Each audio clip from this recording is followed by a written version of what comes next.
Hello and welcome back friends. Standard 12th Hindi chapter number 19 calendar पद्य पाठ है। सूरज बड़तिया जी के द्वारा लिखा गया है। इस चैप्टर में लेखक कहना चाहते हैं कि दिन बदलता है, हर रोज एक नया सूरज उगता है। नई नई आशाओं के साथ हम अपने काम पे निकलते हैं, लेकिन हर रोज वही काम, हर रोज वही कार्य करने के बाद वापस घर पे लौटना और वापस दूसरे दिन काम पर जाना, यह एक नीरसता है। जीवन में ये नीरसता दूर करने के लिए हमें कुछ ना कुछ नया करना चाहिए। यह बात हमें इस चैप्टर में से सीखने को मिलती है। आज हम इस चैप्टर का फुल एक्सरसाइज सॉल्यूशन देखने वाले हैं। इस वीडियो के एंड में मैं आपको बोनस क्वेश्चंस दूंगा जो आपको बोर्ड के एग्जाम के पॉइंट ऑफ व्यू से बहुत ही हेल्पफुल रहेंगे। हमारे हिंदी के सारे चैप्टर की एक्सरसाइज की वीडियोस हमने बनाई है, जिसकी फुल प्लेलिस्ट की लिंक आपको नीचे डिस्क्रिप्शन में मिल जाएगी। हमने लाइन वाइज सारे चैप्टर की एक्सरसाइज वीडियो बनाई है। आपको हमारे वीडियोस पसंद आती है तो प्लीज लाइक और कमेंट्स करके बताइएगा, और हमारे चैनल को सब्सक्राइब करके अपने फ्रेंड्स के साथ भी इस वीडियो को शेयर कीजिए और उनकी भी हेल्प कीजिए। चलिए एक्सरसाइज स्टार्ट करते हैं। Question number 1 MCQ। First MCQ है कैलेंडर कहाँ लगा है। आंसर आएगा घर और दफ्तर में, दफ्तर यानी ऑफिस। सेकंड, कैलेंडर को देखकर कवि को क्या याद आता है। आंसर आएगा रोज की दिनचर्या, यानी कि रोज हमें उठ के क्या क्या काम करने हैं वो सब। कवि घर से निकलकर कहाँ जाते हैं। आंसर आएगा दफ्तर यानी ऑफिस जाते हैं। अब हम देखेंगे क्वेश्चन नंबर 2। एक एक वाक्य में उत्तर दीजिए। फर्स्ट है घर और दफ्तर में क्या टंगा है। तो घर और दफ्तर में कैलेंडर टंगा है। नंबर 2, कवि रोज किसे बदलता है। कवि रोज अपने आप को बदलता है, यानी कि कुछ ना कुछ हर रोज नया होना चाहिए, हमें हर रोज कुछ ना कुछ सीखना चाहिए। क्वेश्चन नंबर 3, कवि ने किस पेड़ का जिक्र किया है। आंसर आएगा कवि ने बरगद के पेड़ का जिक्र किया है। नेक्स्ट क्वेश्चन देखेंगे। 2-3 वाक्य में उत्तर दीजिए।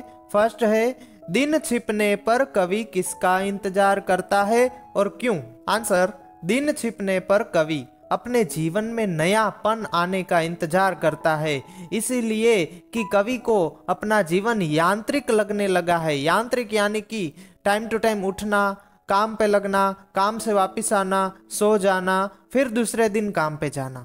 ये यांत्रिक जीवन में कुछ नयापन आना चाहिए, इसका कवि इंतजार करते हैं।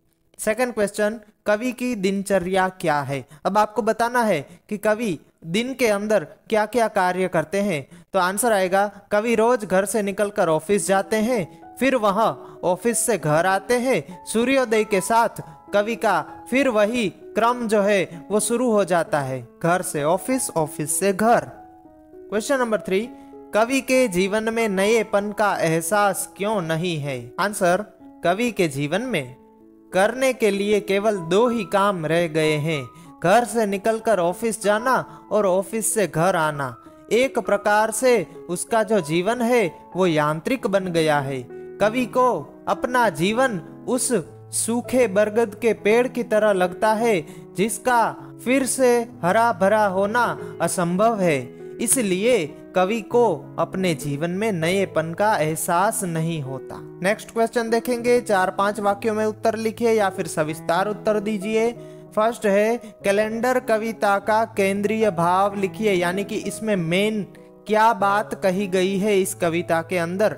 तो कैलेंडर कविता में कवि ने चेतनाहीन जीवन में और चेतनाहीन जीवन के नएपन के अभाव का चित्रण किया है। कविता का यही केंद्रीय भाव है। नंबर 2, तुम कभी न कभी आओगे सूखे बरगद को हरी तीमा देने। इसका भावार्थ लिखिए। आंसर कवि का जीवन सूखे बरगद की भांति चेतना शून्य हो गया है। चेतना यानी कि नयापन आना, फिर भी वह अपने जीवन में नएपन की उम्मीद लगाए बैठा है कि एक दिन वो दिन आएगा जब मैं भी और मेरे जीवन में कुछ नया होगा, जबकि उसे मालूम है कि उसके शुष्क जीवन में नयापन कभी नहीं आने वाला है।